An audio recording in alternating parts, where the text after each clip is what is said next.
Hi everyone, it's John from Jesus Flicks. Today I'm reviewing The Journey, a musical special from Andrea Bocelli, which combines world-class musical performances with intimate conversations across the awe-inspiring Italian countryside. It's brought to you by TBN.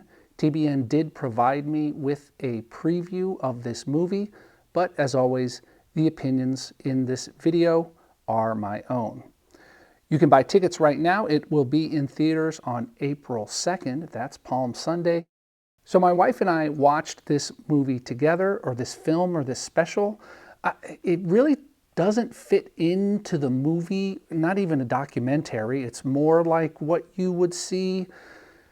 If you're my age, you probably remember seeing specials like this on television. You know, they were usually about an hour long, maybe 2 hours. And they were interviews with musicians or actors or whatever about certain aspects of their lives.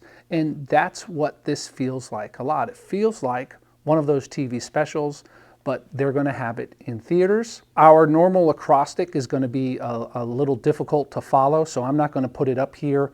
I'm going to try and loosely follow it because this really doesn't, the movie doesn't have a plot, it doesn't have a story or anything like that. So we'll sort of hit the high points of this and then talk about it. So primarily this is conversations and musical performances by people like Michael W. Smith, Tauren Wells, Tori Kelly, and others. TAYA, I think, is one as well.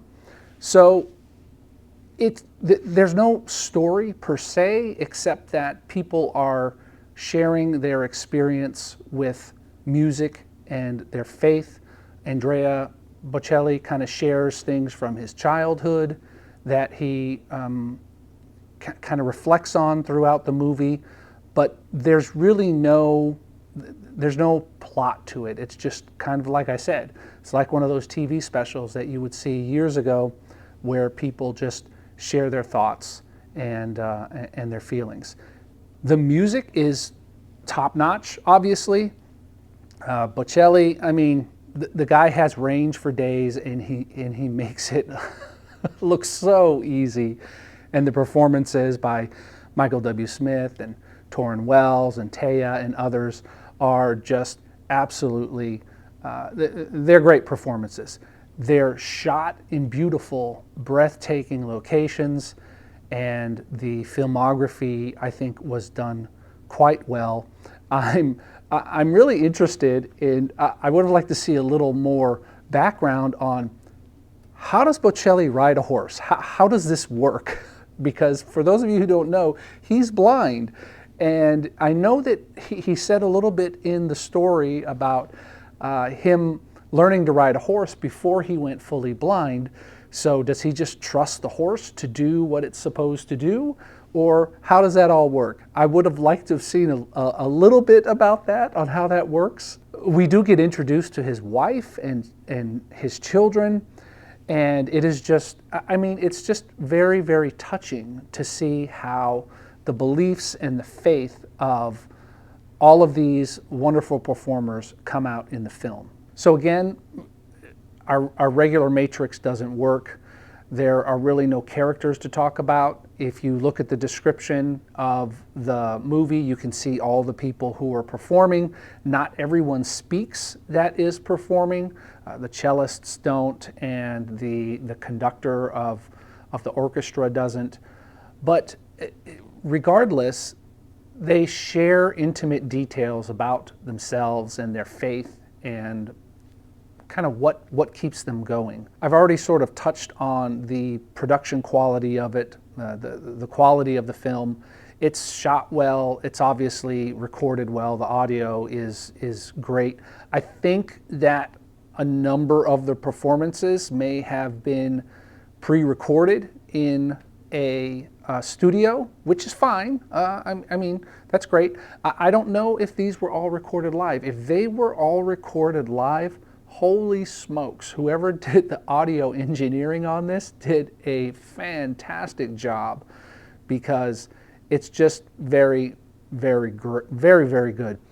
The one thing that I would say that I think is going to be an issue if you see this in theaters is if you're in a theater and next door is John Wick or something like that that has explosions and loud noises, I think that might ruin the experience, because in the middle of listening to someone's performance, you're going to hear boom, boom, crash, crash, and that might ruin the experience. This is clearly targeted at Christians, but my wife made a very astute observation. It feels kind of like Christianity light.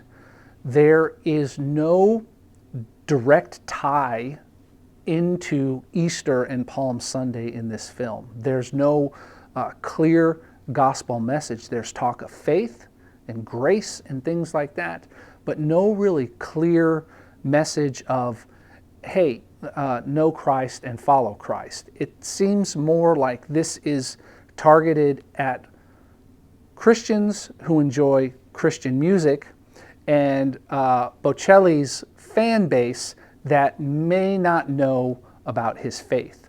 So you're not going to see a clear and obvious call to the gospel, but it also is encouraging and uplifting. The biggest part of this film is the music. It really, truly is. The performances are what make this special, what make this film. So my wife and I really enjoyed watching this in our home. We felt like it was a great experience being able to listen to the performances and see them on our screen.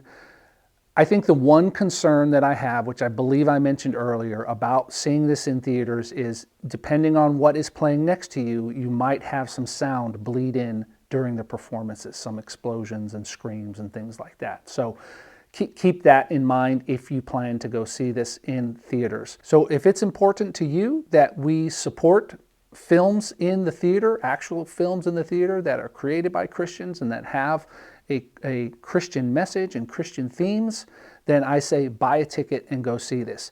Again, it's going to be in theaters on Palm Sunday. That's April 2nd, and there will be a link in the description of this video where you can buy tickets. I'm John from Jesus Flicks. Thanks so much for watching this review. As always, I appreciate your support, and I'll talk to you next time. Bye.